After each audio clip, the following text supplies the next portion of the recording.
possessed or used illegal drugs in the past? Raise your hands if you know. Okay, so as you can see, the entire classroom knows someone who has used or possessed illegal drugs. Unfortunately, this is a problem that's not just plaguing our community here at Cal Poly, but it's something that's happening all around the world today. Illegal drugs play a huge role in our society today. They not only affect the drug dealers and the drug addicts, they also affect the loved ones that surround those people. The U.S. government spends billions and billions of dollars every year, as well as resources, in an attempt to control the production, distribution, and abuse of these drugs. However, their contribution to the drug war has only made things ironically worse. My mom has worked in an emergency room in Overland Park, Kansas, and has dealt with overdoses firsthand in the opioid crisis. She has since made me take the drug courses in my community so I can understand the underlying causes of why people get addicted to drugs and how I can properly get them, assist them to get them better, and how I can treat them to get them better.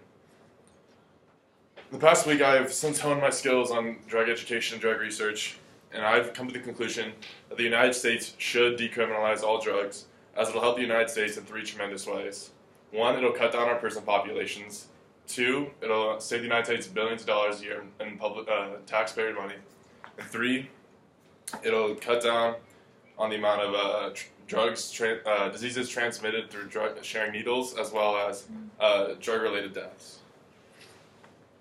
The first way that the United States decriminalizing drugs would help the United States is to cut down the prison populations.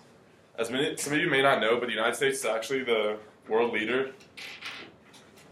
It's actually the world leader in how many prisoners we have per population. As you can see in this infographic by the United Kingdom House Office Research, the United States is leading the nation in prison population. This is actually a picture taken from the penitentiary in California, and they actually ran out of prison cells, so now they just have auditoriums that they put bunk beds in and put their prisoners in. Since the beginning of the war on drugs in the 1980s, prison populations have grown 600%, according to Pulitzer Prize Political Facts. There's clearly a correlation between the war on drugs and the amount of prisoners we have in our prisons.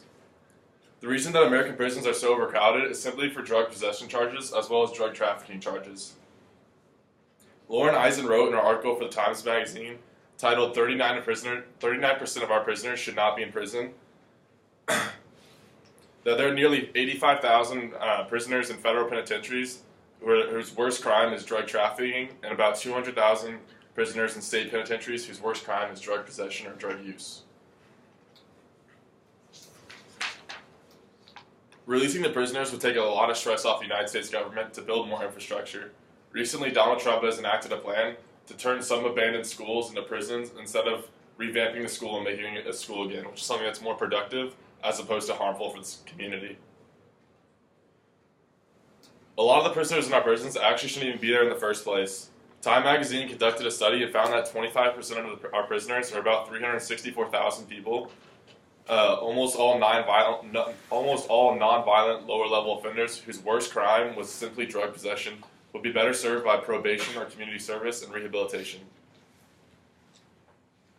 Not only will decriminalizing all illegal drugs cut our prison populations nearly in half, but also save the United States billions of dollars in taxpayer money every year.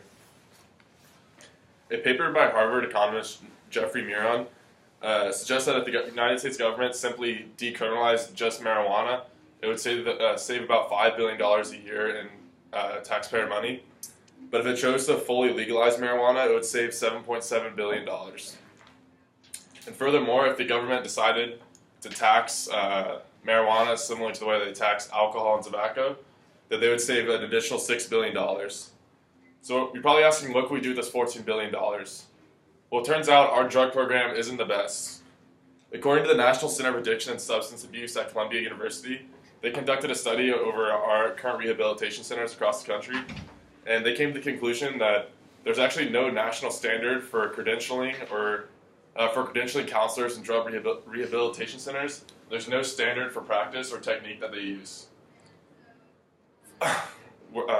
Furthermore, a lot of the counselors that they interviewed lacked the general education required to be a counselor that most other countries have, and they had they had less oversight in their education, and meaning that they didn't understand what was happening in the brains of their patients and what they were going through and what they were thinking when they were trying to make things better for them, which is one of the first basic steps in counseling.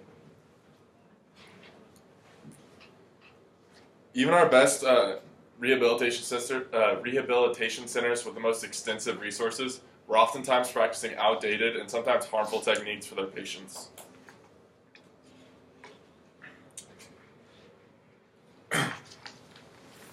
Not only will decriminalizing drugs save the United States billions of dollars, as well as cut our populations nearly in half, but it will also make drug use safer and cut down on the amount of drug-related deaths, as well as transmitted diseases. In Portugal, they were recently, in the 1990s, they had the highest percentage of population addicted to heroin, which is over 1% of their population, which is considered an epidemic at that point. In the United States, it's going through a similar crisis right now with opioids, which are heroin and painkillers. And in Portugal, they took an approach of decriminalizing or making illegal drugs.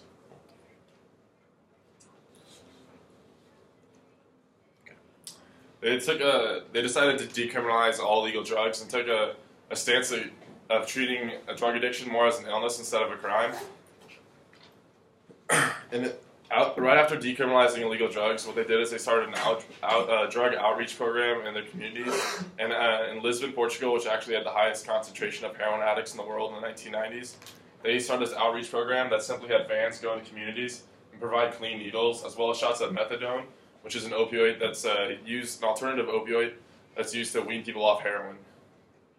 And by doing so, they saw a huge drop in the amount of people addicted to drugs, as well as drug-related crimes, and the amount of diseases spread by the drugs, or by needles.